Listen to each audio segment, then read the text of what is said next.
तपती गर्मी के दिन चल रहे थे। हीरा अपने परिवार के साथ सोहनगढ़ नाम के गांव में रहता था। आसपास इधर उधर छोटे मोटे काम करके हीरा जैसे तैसे अपने घर का गुजारा कर रहा था। उसके पास रहने के लिए एक टूटा फूटा सा घर और खाने के लिए कुछ थोड़े बहुत ही बर्तन थे। साथ ही घर में राशन के नाम पर केवल खाली डब्बे थे। ऐसे ही एक दिन हीरा की पत्नी मालती उससे बोलती है, सुनिए जी, बहुत गर्मी हो रही है, ऊपर से हमारे घर में बिजली भी नहीं है, कहीं से बिजली का इंतजाम कीजिए ना, अब गुजारा नहीं होता इस गर्मी में।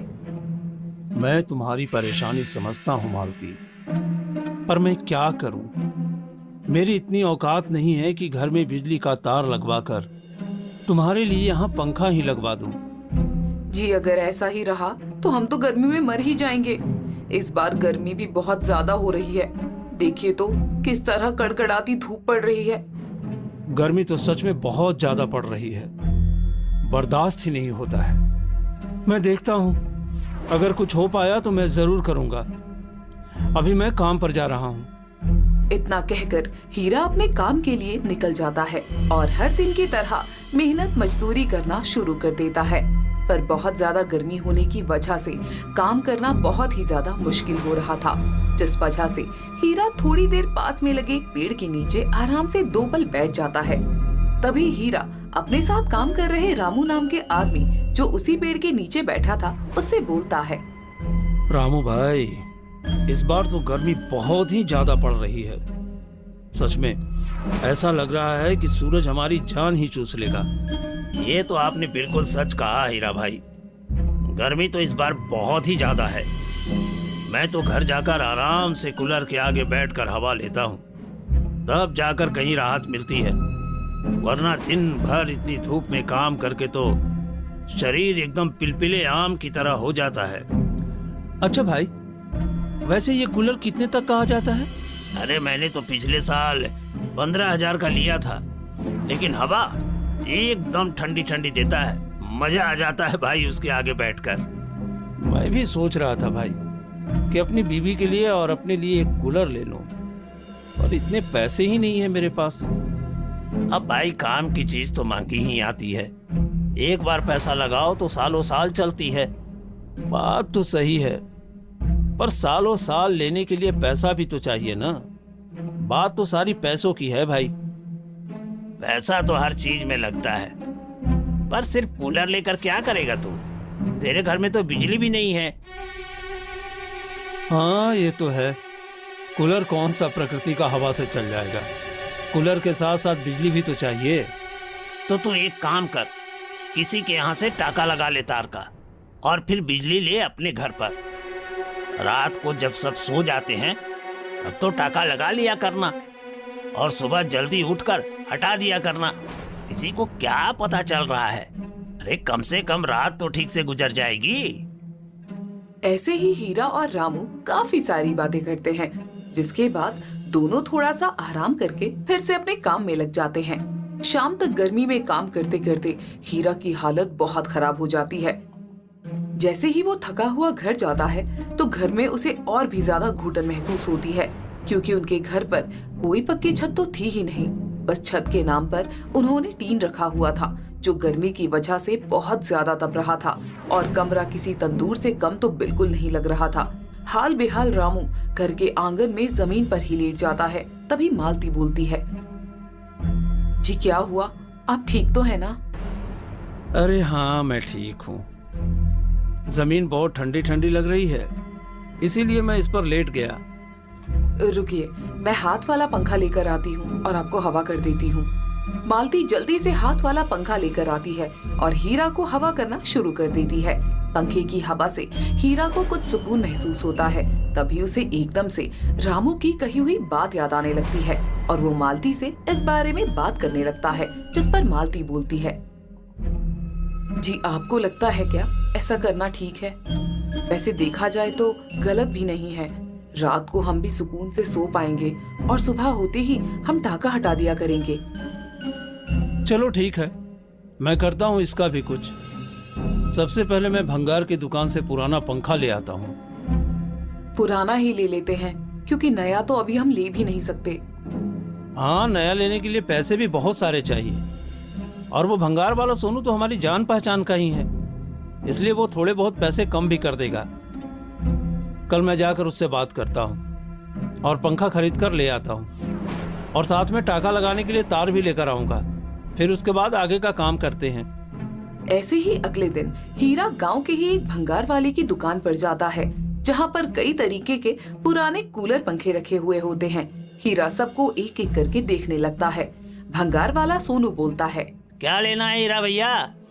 अरे सारे कूलर पंखे अच्छे से देख लिए तुमने? सब के सब देख लिए, कोई पसंद आया क्या? ये वाला पंखा कितने का है भाई? 1000 का है, पर तुम्हें 700 में दे दूंगा। ले लो, बढ़िया चलता है एकदम। 700? पर मेरे पास सारे पैसे एक साथ नहीं है। मैं तुम्हें थोड़ा थोड़ा करके पैसे दे दूंगा। क्या भैया, भंगार की दुकान चला रहा हूँ, कौन सा सोने की दुकान चला रहा हूँ जो तुम किस्तों पर पैसा दे रहे हो? मान जाओ ना भाई, गर्मी बहुत है, थोड़ी सी राहत आ जाएगी। मैं तुम्हें थोड़ी थोड़ी करके पैसे दे दूंगा। चलो, तुम पर इतना यकीन तो है भैया, ले जाओ, लेकिन पैसे दे देना। मैं तुम्हारा एक एक पैसे दे दूंगा। अरे पैसे की चिंता मत करो। ठीक है, ले जाओ। साथ में लंबी तार भी दूं क्या? अरे साथ में लगाने के लिए। हाँ, लंबी सी तार भी दे देना। सोनू के भंगार की दुकान से हीरा पुराना पंखा और तार लेकर अपने घर आ जाता है और घर जाकर पंखे को अच्छे तरीके से साफ करता है। तभी वहाँ मालती आ जाती है और बोलती है, अजी ये पंखा चल तो जाएगा ना?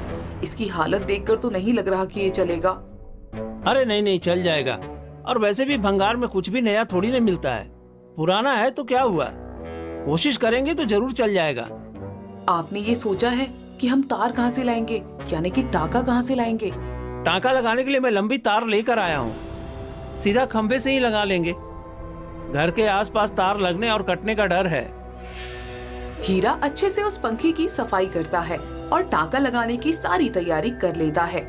रात में जब सभी लोग अपने घरों के अंदर होते हैं, तभी हीरा बिजली के खंभे से टाका लगा लेता है और जैसे ही पंखा चलता है, तभी उसकी ठंडी ठंडी हवा से मालती के चेहरे पर एक बड़ी सी मुस्कुराहट आ जाती है और मालती हीरा से बोलती है, इस गर्मी में पहली बार मैंने सुकून की सांस ली है जी। कितनी अच्छी हवा चल रही है इस पंखे से। चलो आज रात कम से कम हम दोनों सुकून से सो तो जाएंगे। सही कह रहे हैं आप, वरना गर्मी में तो ठीक से नींद भी नहीं आती है। सारी रात मच्छर इतना ज्यादा काटते हैं, पर आज कम से कम हम आराम से सो तो जाएंगे। अब घर में पंखा आ जाने से हीरा और मालती को काफी सुकून महसूस होता है, लेकिन जैसे जैसे गर्मी बढ़ती चली जाती है, अब पंखे की हवा भी हीरा और मालती को बहुत ज्यादा गर्म लगने लगती है।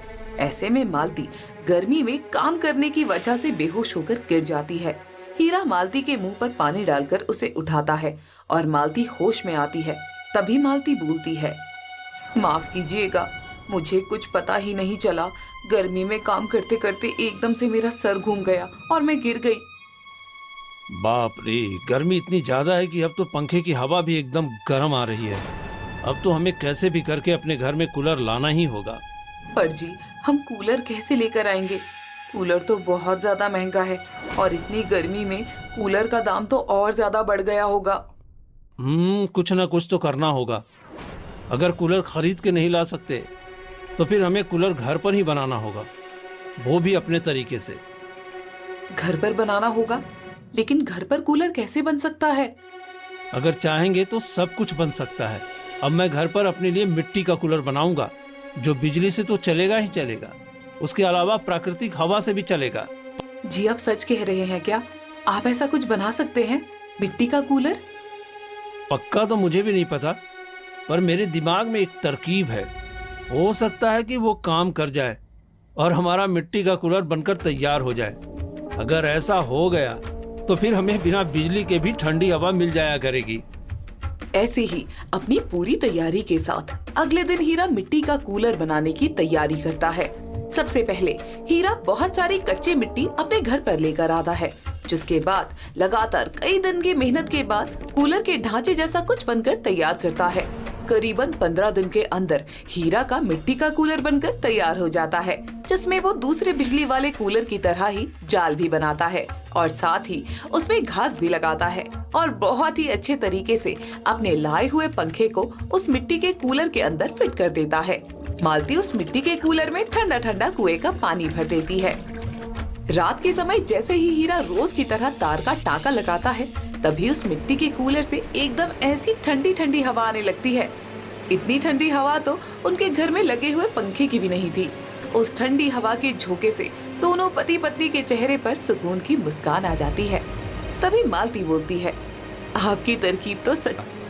अब हम ठंडी ठंडी हवा का मजा लेंगे। और पता है मालती, उस कूलर को दिन के समय बिजली की भी जरूरत नहीं है।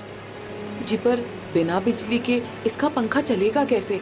पंखा चलने के लिए तो बिजली चाहिए ही।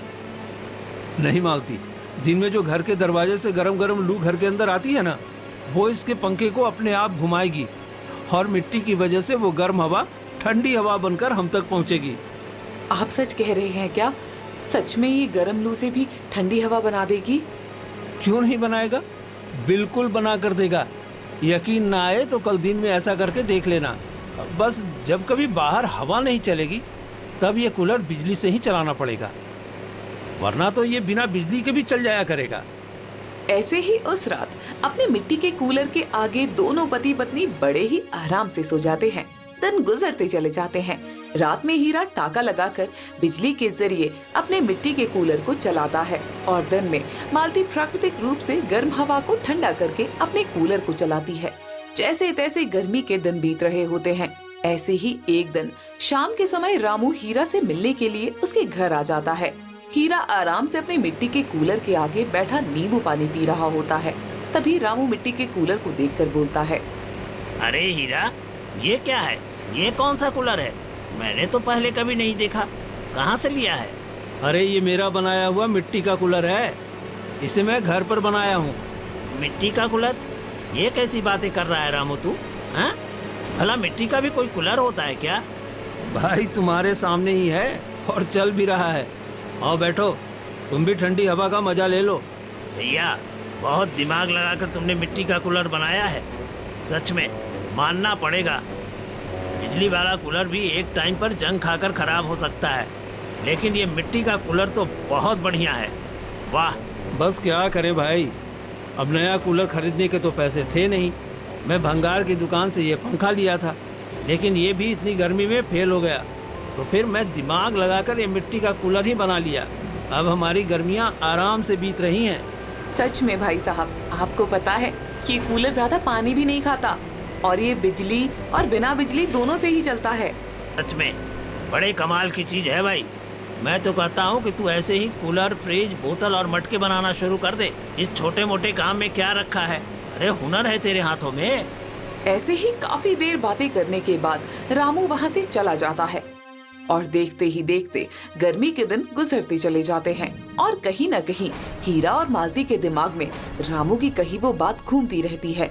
और ऐसे ही एक दिन मालती हीरा से बोलती है, जी मुझे लगता है कि उस दिन जो रामू भाई साहब कह रहे थे वो बात बिल्कुल ठीक थी। अरे कौन सी बात?